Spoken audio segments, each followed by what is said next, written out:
পান করিয়েছিল। আল্লাহ তাআলা আপনাকে যে সুস্থতা রেখেছে, আপনাকে যে চলাফেরার একটি তৌফিক ইনায়াত করেছেন, আল্লাহ তাআলা অসংখ্য নিয়ামত দিয়ে আপনাকে চলাফেরা করাচ্ছেন, এই সম্পর্কে আল্লাহ তাআলা রোজ কিয়ামতের মাঠে জিজ্ঞাসা করবেন। অসংখ্য নিয়ামত আল্লাহ তাআলা এই প্রসঙ্গে জিজ্ঞাসা করবেন। তার মধ্যে একটি আপনার সামনে একটি হাদিসের বর্ণনা তুলে ধরছি। হাদিসের রাবী হযরতে আবু হুরায়রা রাদিয়াল্লাহু তাআলা আনহু থেকে বর্ণিত। তিনি বলছেন যে একদিন আল্লাহর রাসূল সাল্লাল্লাহু আলাইহি ওয়াসাল্লাম রাস্তায় বের হয়েছেন। তার পূর্বেই হযরতে উমর, হযরতে আবু বকর দুইজন ব্যক্তি রাস্তার সাইডে একটি জায়গায় তারা বসে রয়েছেন। বন্ধুরে আমার, আল্লাহর নবীও বাড়ি থেকে বের হয়েছেন। বাড়ি থেকে বের হওয়ার পরে যেতে যেতে যেতে যেতে হযরতে উমর, হযরতে আবু বকর দুইজন সাহাবী ব্যক্তির সঙ্গে নবীজির সাক্ষাৎ হলো। নবীজি বলল, ওরে আবু বকর, ওরে উমর, তোমাদের কি ব্যাপার? তোমরা কেন আজকে রাস্তার ধারে বসে রয়েছ? কি কারণে বসে রয়েছ বলো? তারা বলল, ইয়া রাসূলুল্লাহ, আল্লাহর নবী গো, আমরা কয়েকদিন ধরে অনাহারে রয়েছি, আমাদের কোনো পেটে খাবার নেই, আমাদের কোনো আহার নেই, আমরা কয়েকদিন ধরে ভুখা রয়েছি। আল্লাহর নবী সাল্লাল্লাহু আলাইহি ওয়াসাল্লাম বলল, ওরে যার হাতে আমার প্রাণ রয়েছে সেই সত্তার কসম করে বলছি, সেই আল্লাহর কসম করে বলছি, আমিও কয়েকদিন ধরে খাবার খাই নাই, আমার পেটেও কয়েকদিন ধরে খাবার নেই, আমিও কয়েকদিন ধরে অনাহারে রয়েছি। বন্ধুরে আমার, বাপজানরে আমার, আল্লাহর নবী সঙ্গে করে নিয়ে হাঁটতে হাঁটতে একজন আনসারী সাহাবার বাড়িতে উপস্থিত হলো, যার নাম হলো আবুল হাসিম। এই আবুল হাসিমের বাড়িতে আল্লাহর নবী এবং ওই দুইজন সাহাবী তার বাড়িতে হাজির হলো। হাজির হওয়ার পরে তার স্ত্রী বাড়িতে একা রয়েছে, তার স্বামী বাড়িতে নাই, আবুল হাসিম বাড়িতে নাই। নবীজি বলল, ওরে আবুল হাসিমের অর্ধাঙ্গিনী, বলো তোমার স্বামী কোথায় গিয়েছে বলো। সে বলল, আমাদের জন্য পানাহার করার জন্য পানি আনতে গিয়েছে। এই কথা বলা বলি করতে করতে আবুল হাসিম বাড়িতে প্রবেশ করেছে, বাড়ি চলে আসলো। আবুল হাসিম বিশ্ব নবীকে দেখে খুশিতে আটখানা, হায় রে আল্লাহর নবী আমার বাড়িতে মেহমান এসেছে। সঙ্গে সঙ্গে আবু হুরায়রা বলছেন, নবীজিকে ওই দুইজন সাহাবাকে সঙ্গে করে নিয়ে খেজুরের বাগান চলে গেল। আবুল হাসিমের বাগান ছিল, কিছু খেজুরের গাছ ছিল। সেই আবুল হাসিম তার কিছু অর্থ ছিল, তার সেই আবুল হাসিম নিয়ে চলে গেলেন, চাদর পেড়ে দিয়ে গাছের নিচে নবীজিকে বসিয়ে দিলেন। আর ওই খেজুরের একটা ছড়া, খেজুরের ছড়িগুলো পেড়ে আল্লাহর নবীকে দিল।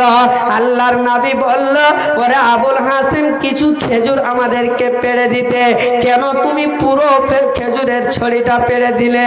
আল্লাহর নবীকে আবুল হাসিম বলছেন, ইয়া রাসূলুল্লাহ, আপনার ইচ্ছা মতো আপনি যেটা খাবেন, যেটা আপনাকে ভালো লাগবে সেটা আপনি খান। আল্লাহর নবী খেলেন, খেতে লাগলেন, পাকা খেজুর পেড়ে দিলেন, পাকা খেজুর খেলেন এবং পানি পান করলেন। আল্লাহর নবী কি বলছেন শুনুন। হে যুবকের দল, যারা এখানে উপস্থিত রয়েছে হয়েছেন ভাইজান, ভালো করে শুনুন। নবীজি বলছেন হাদা ওয়াল্লাযী নাফসি বিয়াদিহি মিন নাঈমিল্লাতী তুসআলুনা আনহু ইয়াউমাল কিয়ামাহ।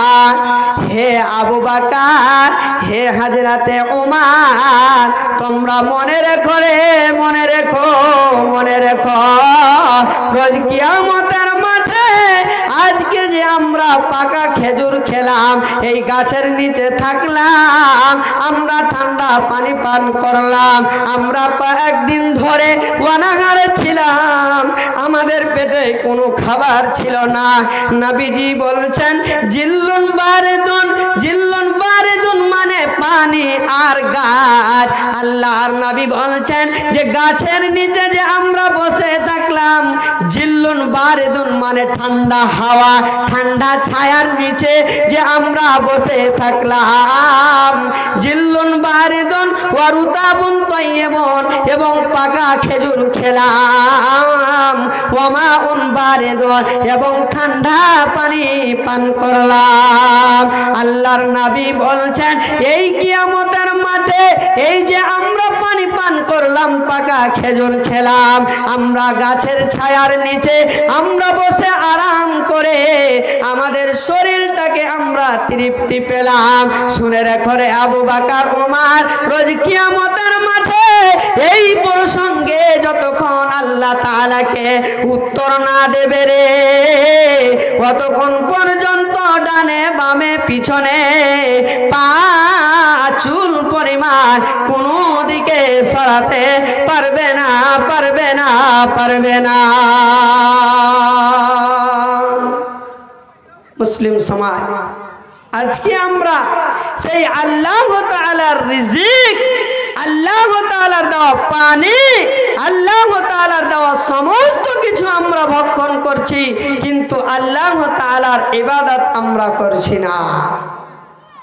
মুসলিম সমাজ, আল্লাহ তাআলা কি বলছেন যে আমি মানব জাতিকে পৃথিবীর বুকে পাঠিয়েছি কিসের জন্য?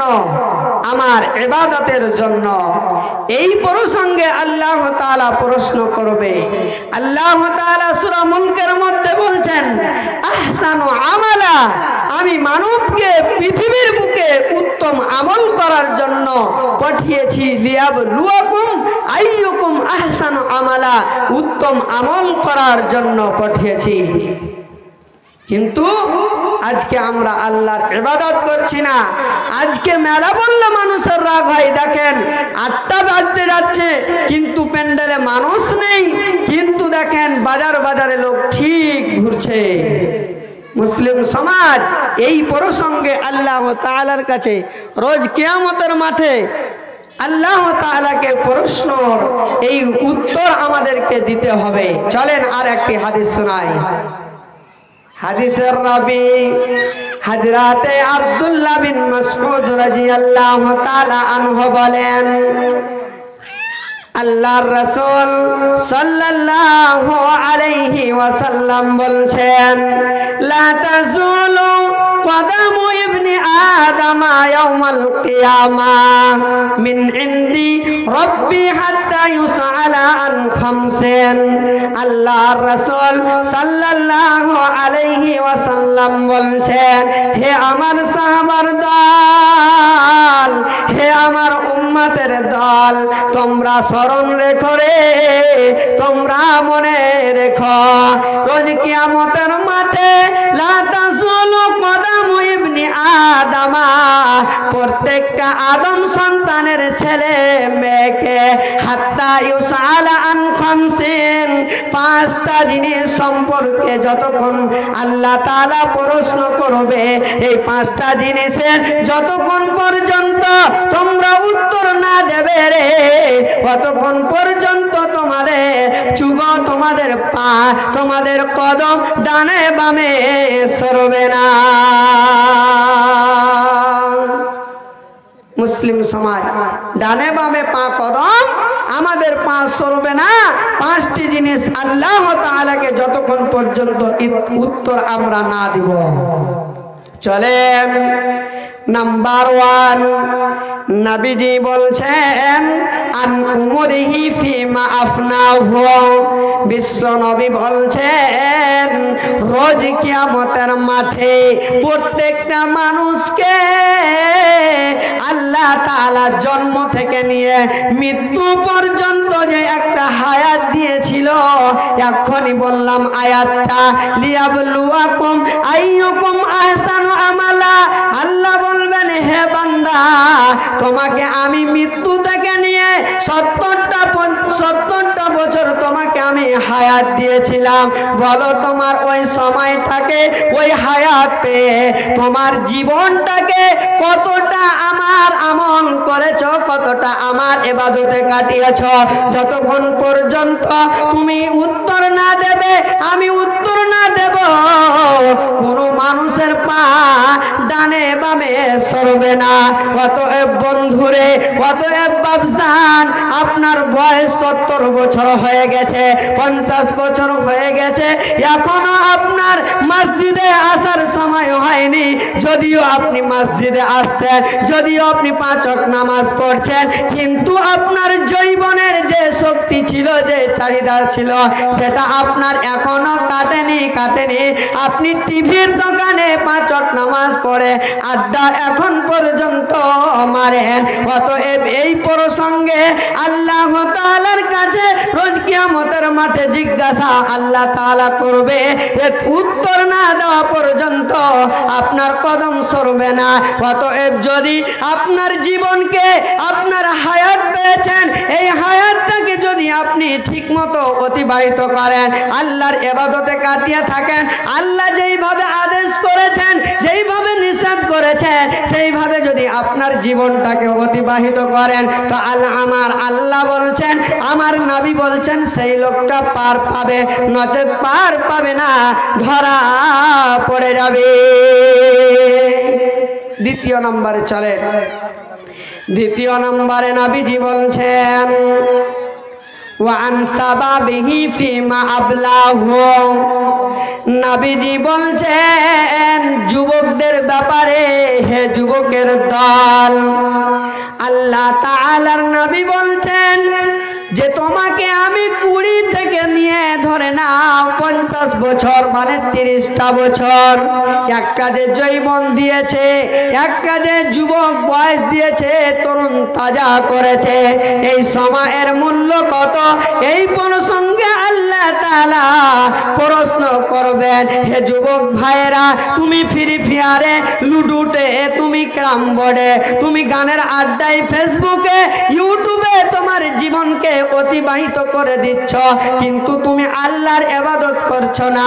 আপনি যদি 5 ওয়াক্ত নামাজ পড়েন, নামাজ পড়ে নিলেন, ফান্তাশিরু ফিল আরদ, আল্লাহর ইবাদত আপনি কি করলেন? আপনি রুজির জন্য, আপনার রিজিকের জন্য, আপনার ধনমালের জন্য আপনি বেরিয়ে গেলেন।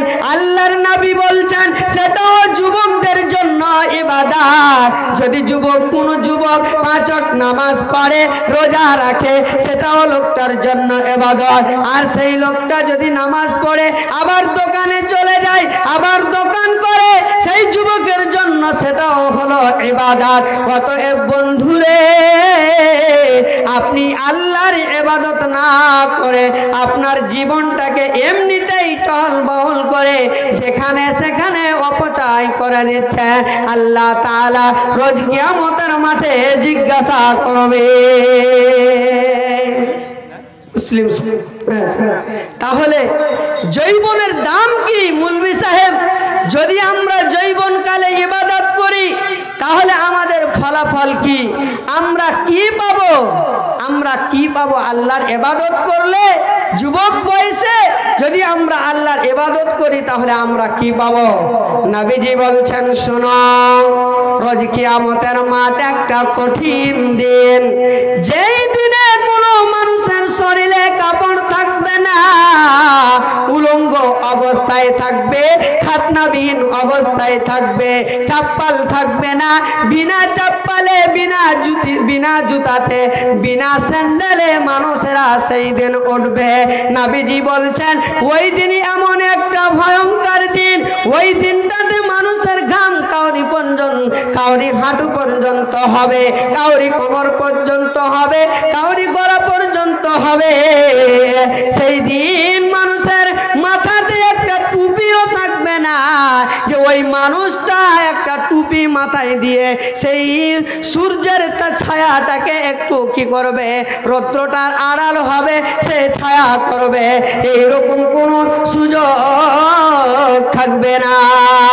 নবীজি বলছেন ওই রকম কঠিন ভয়ঙ্কর দিনে, ওই রকম রোজ হাসরের দিনে 7 প্রকারের ব্যক্তি আল্লাহর রহমতের ছায়ার নিচে, দয়ার ছায়ার নিচে, আরশের নিচে স্থান পাবে। সেই ব্যক্তি হলো কারা? ইমামুন আদিলুন। নাম্বার 1 হলো একজন ন্যায় বিচারক, আর দ্বিতীয়বারে নবীজি বলছেন দ্বিতীয় নম্বরে ইমামুন আদিলুন ওয়া শাবুন নাসাআ ফি ইবাদাতিল্লাহ। যে যুবকেরা এই যুবক বয়সে এই সময়ে আল্লাহর ইবাদত করবে, ওই ব্যক্তিরা আল্লাহর রোজ কিয়ামতের মাঠে কঠিন দিনে, ওই বিভীষিকাময়ের দিনে ওই যুবকেরা আল্লাহর দয়ার নিচে, আরশের নিচে ছায়া পাবে। অতএব যুবকের দল, আল্লাহ তাআলা তোমার জীবনের কত দাম দিয়েছে, তোমার তরুণ যুবক, তোমার তরুণ বয়সের কত আল্লাহ তাআলা সময় দিয়েছে। অতএব তুমি এই সময় পেয়ে জলসা করো, তুমি দিনের কাজ করো, কিন্তু তুমি সালাত আদায় করো না, তুমি নামাজ আদায় করো না রে যুবক। তুমি যুবক নামাজ না পড়লে তোমার বাঁচার উপায় থাকবে না। কি করলি তুই ভাবে এসে, দুনিয়ার মায়া জালে গেলি ফেসে, কি জবাব দিবি পরপারে, বাঁচার উপায় থাকবে না। ওরে মুসলমান তোরা দুনিয়ার মহব্বতে পড়ে হারালি ঈমান। ওরে মুসলমান তোরা দুনিয়ার মহব্বতে পড়ে হারালি ঈমান। নামাজ রোজা ছেড়ে দিয়ে মোবাইল নিয়ে মেতে গিয়ে, নামাজ রোজা ছেড়ে দিয়ে ফেসবুক ইউটিউব নিয়ে মেতে গিয়ে, ভুলেছ আল্লাহর জাহান্নাম বলে। ওরে মুসলমান তোরা দুনিয়ার মহব্বতে পড়ে হারালি ঈমান। ওরে মুসলমান তোরা দুনিয়ার মহব্বতে পড়ে হারালি ঈমান। কোরআন হাদিসের কথা শুনলে পারে তোমার কলিজায় আগুন জ্বলে। এই নিয়মটা, এই জ্বলনটা ছিল ইহুদি মুশরিকদের। মুসলমান তোরা দুনিয়ার মহব্বতে পড়ে হারালি ঈমান। ওরে মুসলমান তোরা দুনিয়ার মহব্বতে পড়ে গিয়ে ভুলে গেলি আল্লাহর বিধান। যাই হোক, অনেক কিছু বলার ছিল। আমি আপনাদের গ্রামের ছেলে, যাই হোক আমার 5টা জিনিস সম্পর্কে আল্লাহ তাআলা রোজ কিয়ামতের মাঠে জিজ্ঞাসা করবেন। তার মধ্যে হলো আপনাকে বলে দিলাম, 2টা বলেই দিয়েছি। তার মধ্যে মাল সম্পর্কে জিজ্ঞাসা করা হবে, তারপর আপনি মাল কিভাবে খরচ করেছেন, কোথায় খরচ করেছেন সেইভাবে জিজ্ঞাসা করা হবে। আর যে আপনি কোরআন ও হাদিস আজকে শুনলেন, প্রতিদিন শুনছেন, প্রতিদিন কোরআন ও হাদিসের কথা জুমায় জলসায় আপনি শুনতে থাকছেন, কিন্তু আপনি কতটা আমল করেছেন এই সম্পর্কে মানুষকে জিজ্ঞাসা করা হবে। যে আন্ধারিয়ায় প্রতি বছরে 2-3টা জলসা হয়, তুমি ওই জলসাতে শুনেছো, ফতেপুর শুনেছো, ভুলকিতে শুনেছো, প্রায় গ্রামে তুমি কোরআন ও হাদিসের কথা শুনেছো, কিন্তু কতটা আমল করেছো ভাইজান আমার। এই প্রসঙ্গে আল্লাহ তাআলা কিয়ামতের মাঠে ইলম সম্পর্কে, আলেমদেরকে ইলম সম্পর্কে জিজ্ঞাসা করা হবে যে সে মুলবি হয়ে দ্বীন শিক্ষা অর্জন করে সে কতটা আমল করেছে। আপনি কোরআন ও হাদিস শোনার পরে আপনি কতটা আমল করেছেন, এই প্রসঙ্গে আল্লাহ তাআলা রোজ কিয়ামতের মাঠে জিজ্ঞাসা করা হবে, যেন আমরা ঠিকভাবে সঠিকভাবে আমরা আমাদের জীবনটাকে আল্লাহর রাসূলের কথার অনুযায়ী আমাদের জীবনটাকে অতিবাহিত করতে পারি। আল্লাহ তাআলা যেন আমাদের সকলকেই সেই পথে ইহদিনাস সিরাতাল মুস্তাকিম পথে চলার তৌফিক দেন। সকলেই বলেন আল্লাহুম্মা আমিন। এই বলে আমার বক্তব্য ইতি করছি। আসসালামু আলাইকুম ওয়া রাহমাতুল্লাহ। আসসালামু আলাইকুম ওয়া রাহমাতুল্লাহ। মাশাআল্লাহ।